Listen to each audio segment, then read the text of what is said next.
Hello, and welcome to English Avenue Podcast. Oh, Jake, you know what I've realized? That usually means trouble. No, listen, I'm serious this time. That does not make me trust you more. Rude. But fine, tell me this.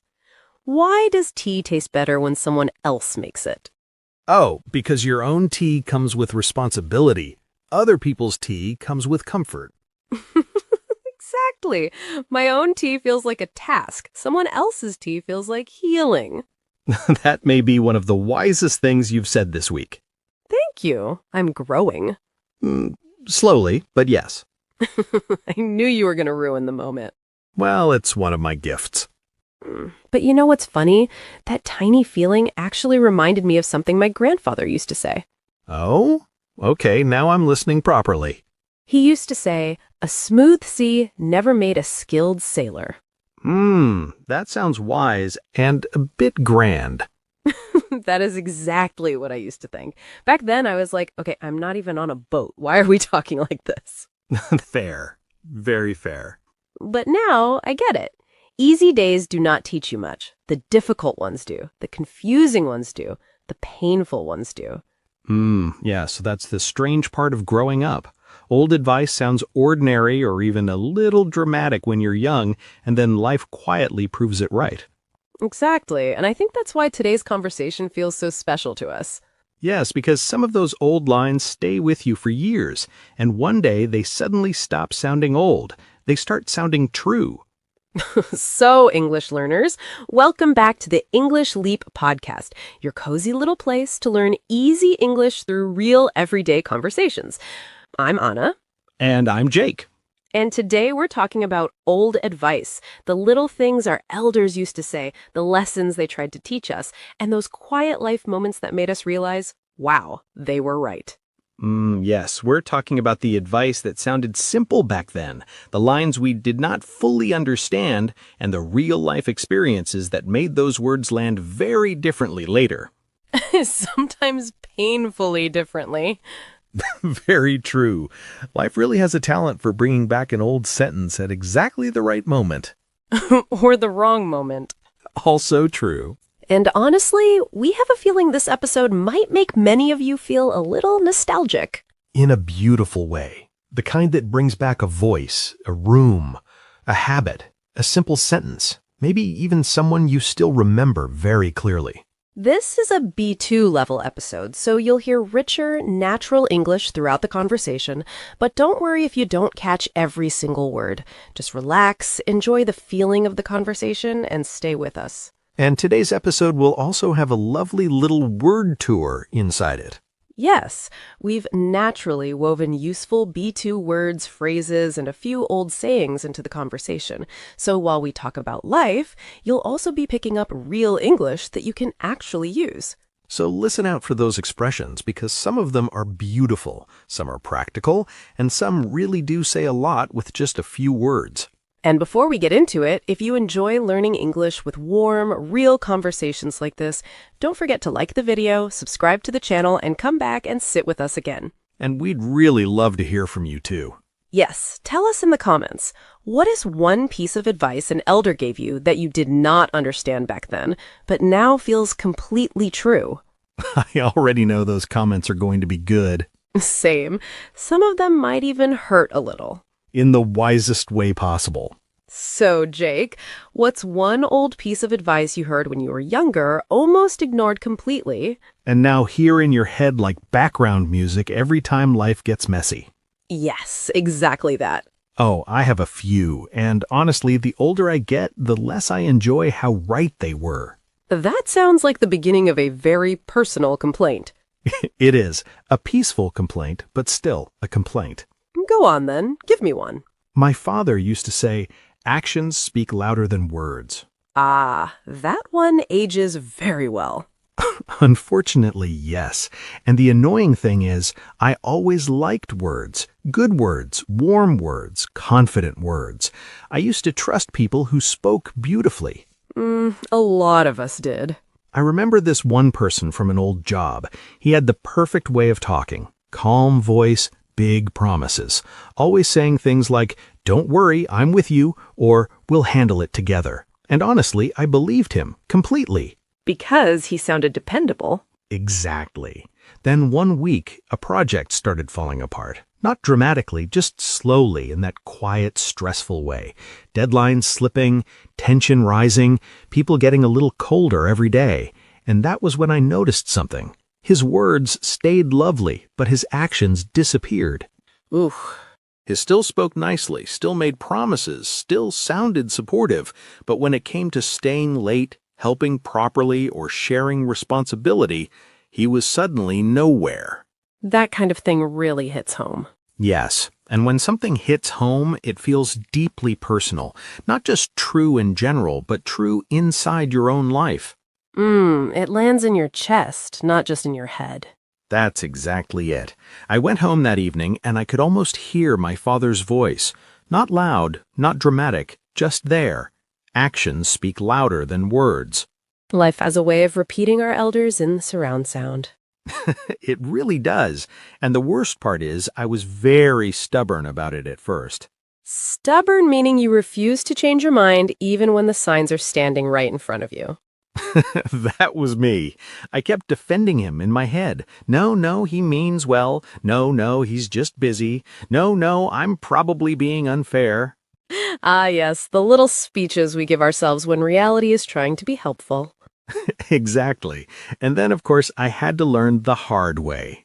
To learn the hard way means life teaches you through disappointment, mistakes, or pain, instead of easy advice. Yes, not my favorite teacher, but a very effective one. It really is. After that, I started paying more attention to what people do when things become inconvenient. That is where character becomes visible. Yes, not in the easy moments, in the uncomfortable ones. Exactly. You know, that reminds me of when my mother used to say all the time, "A stitch in time saves 9." Mothers love that one. They really do. She used it for everything. Homework, laundry, sleep, money, moods, broken zips, family tension. Honestly, it was less a proverb and more a full operating system. Very efficient women, mothers. Extremely. And I used to roll my eyes every time she said it. Not because I disagreed, but because I thought, can one sentence really apply to this many things? Apparently, yes. What made it real for you? Honestly, health. Not in a frightening way, just in a very real way. I remember someone in my family had a small problem at first, nothing huge, just the kind of thing that felt easy to ignore. There was some pain, some discomfort, and the doctor said, take the medicine, rest properly, and deal with it now. And of course, it was delayed. Of course, because that's what people do when life is busy. I'll deal with it next week. It's probably nothing. Let me just get through this first. Ah, yes, famous last words. Exactly. And the frustrating part was, at the beginning, it was still small. The kind of problem that might have been solved with something simple, like medicine and a bit of care. But because it was delayed and delayed again, it became bigger, more painful, more complicated. And later, it needed much more than that. That is such a clear example of the proverb. Yes, and that was the moment it really landed for me. Because a stitch in time saves 9 is not just about sewing or fixing tiny mistakes, it's about life. Sometimes one small step taken early can save you from something much heavier later. Almost like life saying, please don't wait until the small problem grows teeth. Exactly. And I think that's why the proverb feels reassuring to me now. Reassuring. Means it makes you feel calmer, steadier, a little safer. Yes, because it reminds me that early care matters, whether it's your health, your stress, your relationships, or even one small task you keep avoiding. Giving attention to something early is often an act of kindness to your future self. That is beautifully said. Small care now can save a lot of pain later. Most tension is not evil at the beginning, it just grows quietly in silence. Wow, Jake. That was suspiciously wise. Have you been practicing these lines in private? Anna, I like to keep a few wise lines ready in case life suddenly gives me a microphone. But really, hearing all this takes me straight back to my uncle. He used to say another one all the time. What goes around comes around. Ah, yes. That one can sound like a warning. Yes, but the way he said it was never threatening, more like life remembers. Not in some magical way, just quietly. The way people remember kindness, the way care returns, the way disrespect leaves a stain. I like that. Life remembers. The moment that made it real for me was actually very ordinary. I had just moved into a new apartment, and for the first few weeks I was exhausted all the time. Boxes everywhere, no routine, no proper meals, and that strange feeling of living in a place that still doesn't feel like yours. Ah, yes, that unsettled phase. Exactly.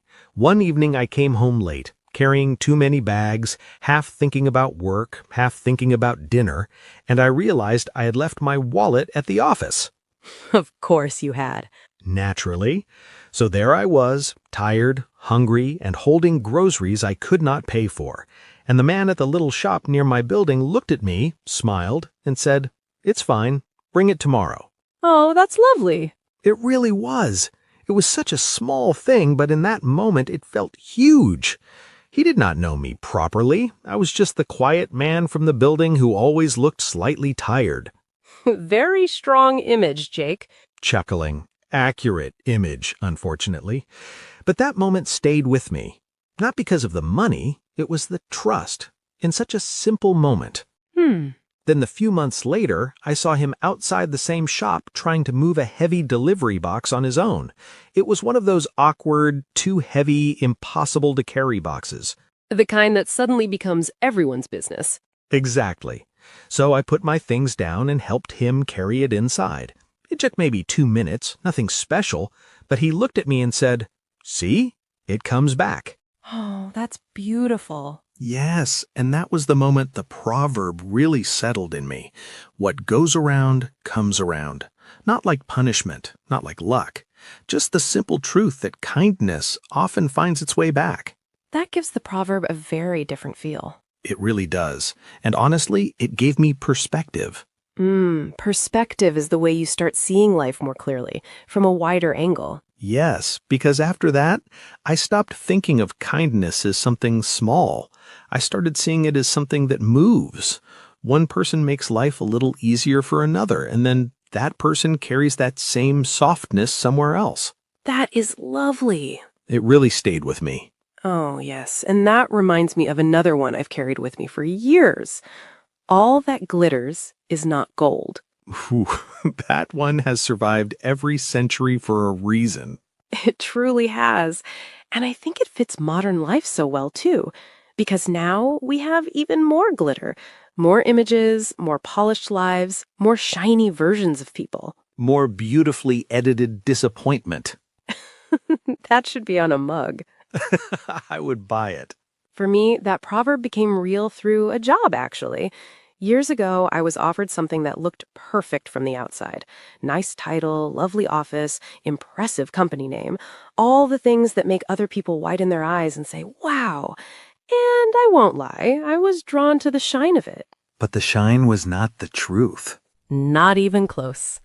The place looked polished, but the atmosphere felt cold. People smiled, but not warmly. The title sounded important, but the work itself left me drained in a very quiet way.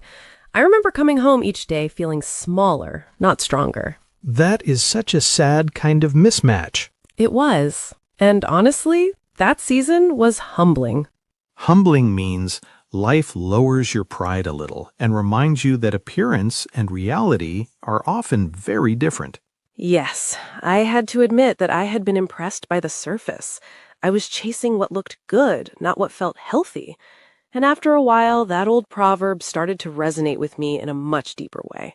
When something resonates with you, it feels deeply true or meaningful inside you. It stays with you. Exactly. It stayed.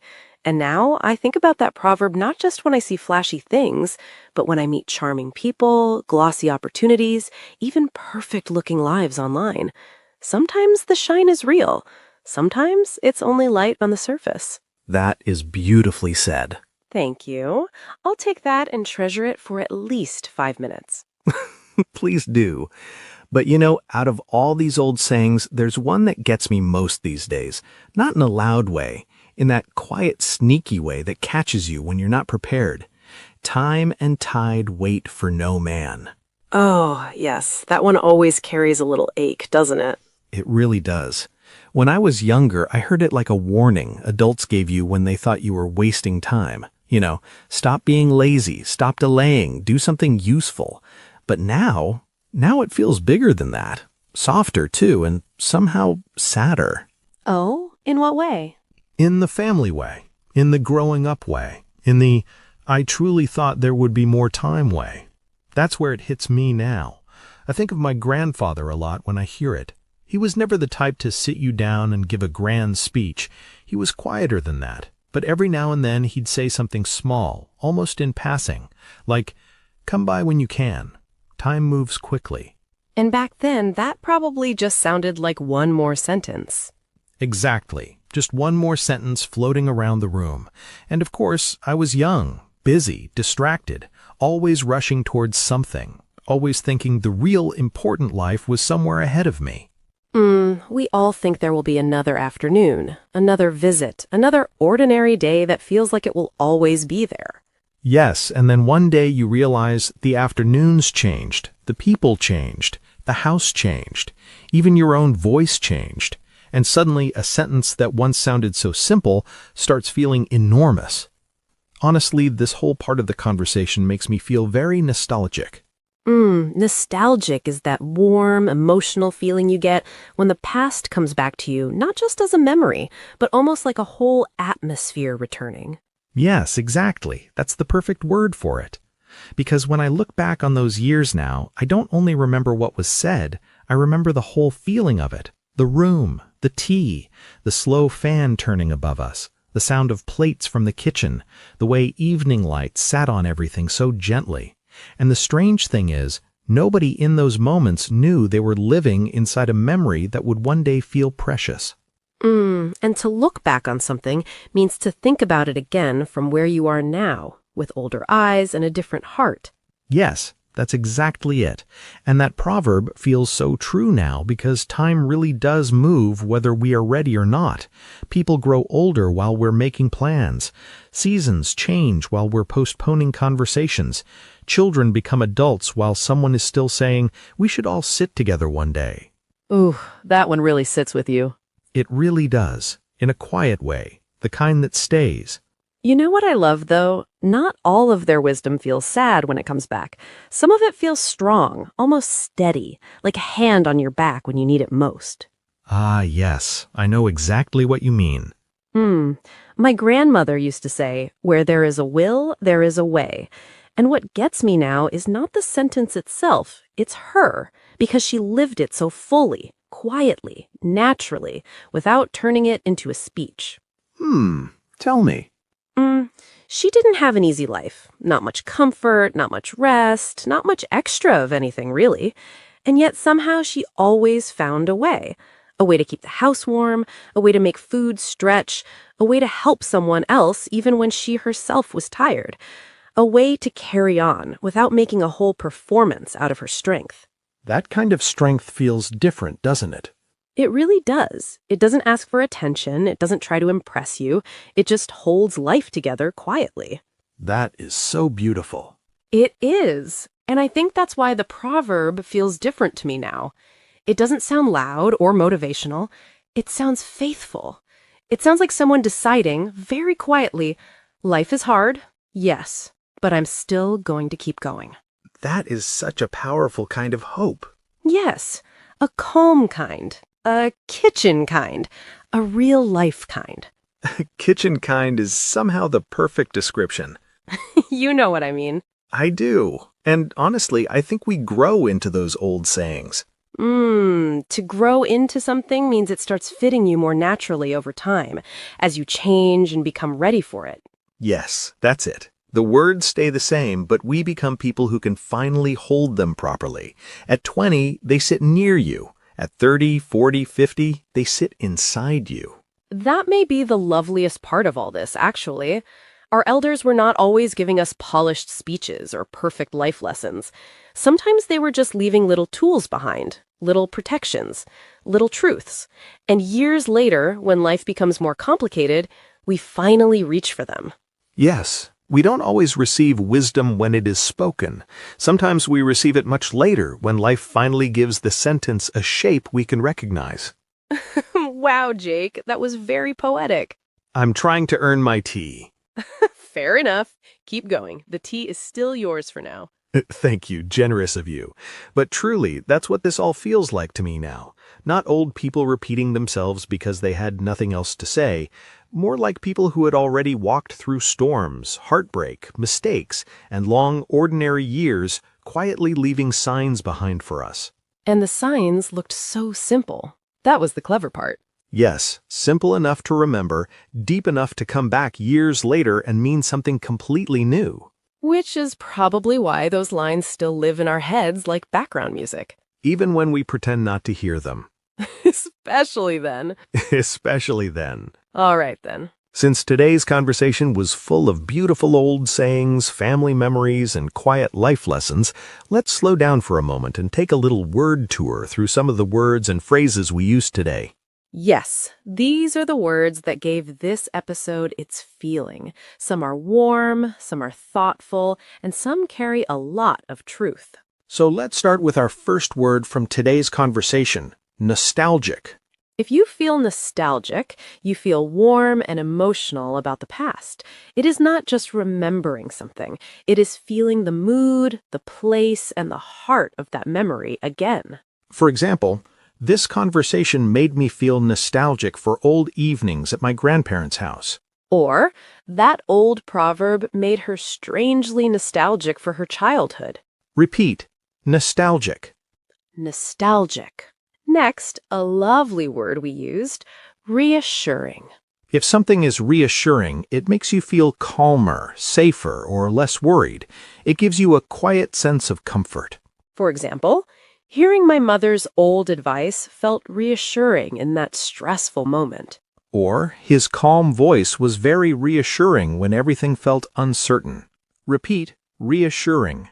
Reassuring. Now, let's look at another beautiful word, humbling. If something is humbling, it reminds you that life is bigger than your pride, your plans, or your ego. It brings you down to earth in a useful way.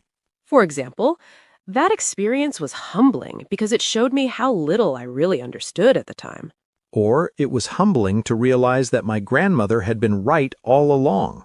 Repeat, humbling. Humbling. Next, a very important one, perspective. Perspective is the way you see and understand something.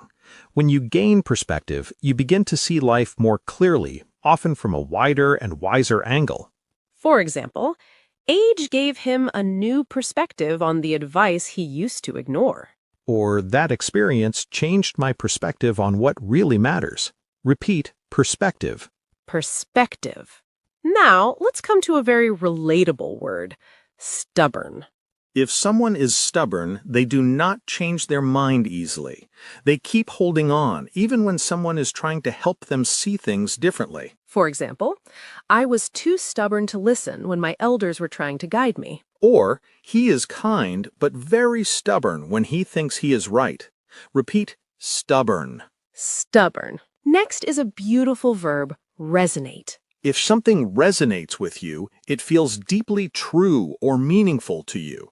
It stays in your mind and heart. For example, that old proverb resonates with me much more now than it did when I was younger. Or, her words resonated with me because I had lived through something similar. Repeat, resonate. Resonate. Now, let's move to our first idiom, learn the hard way. If you learn something the hard way, you learn it through pain, mistakes, disappointment, or direct experience instead of easy advice. For example, I learned the hard way that actions really do matter more than promises. Or, he learned the hard way that delaying small problems often makes them bigger. Repeat, learn the hard way. Learn the hard way. And here's another useful idiom, hit home. If something hits home, it feels very personal and very true. It touches you deeply because it connects with your own life. For example, that old line about time really hit home when I thought about my grandfather. Or, Her words hit home because I had been feeling the same thing. Repeat, hit home. Hit home. Now let's look at a phrasal verb. Look back on. To look back on something means to think about a time in your past from where you are now. Usually, you understand it differently with more age and experience. For example, when I look back on those years, I understand my elders much better. Or, she looks back on her childhood with gratitude now. Repeat, look back on. Look back on. And our final phrase from today's conversation is another phrasal verb, grow into. To grow into something means to slowly become ready for it over time. It may feel strange at first, but later it begins to fit you more naturally. For example, we often grow into our elders' wisdom much later in life. Or, at first, the advice felt distant, but with time I grew into its meaning. Repeat, grow into. Grow into. And those were today's Word Tour words and phrases. Beautiful words for a beautiful topic, honestly. Yes. And what I love about these words is that they are not just useful for English. They help you talk about memory, family, growing up, and the quiet things life teaches us. So don't try to memorize all of them at once. Just choose 2 or 3 that really stayed with you and try using them in your own life this week. And if you want, tell us in the comments which word or phrase from today's Word Tour resonated with you the most. Yes, we'd really love to hear from you. And we hope this episode brought back a few memories for you too. Yes, the kind that stay with you quietly even after the conversation ends. So, take care of your English. And take care of your heart. This is Anna. And this is Jake. And you've been listening to the English Leap podcast. Bye! Your progress doesn't end here. To continue advancing your English skills, click on the next video or explore the additional videos we've thoughtfully selected for you.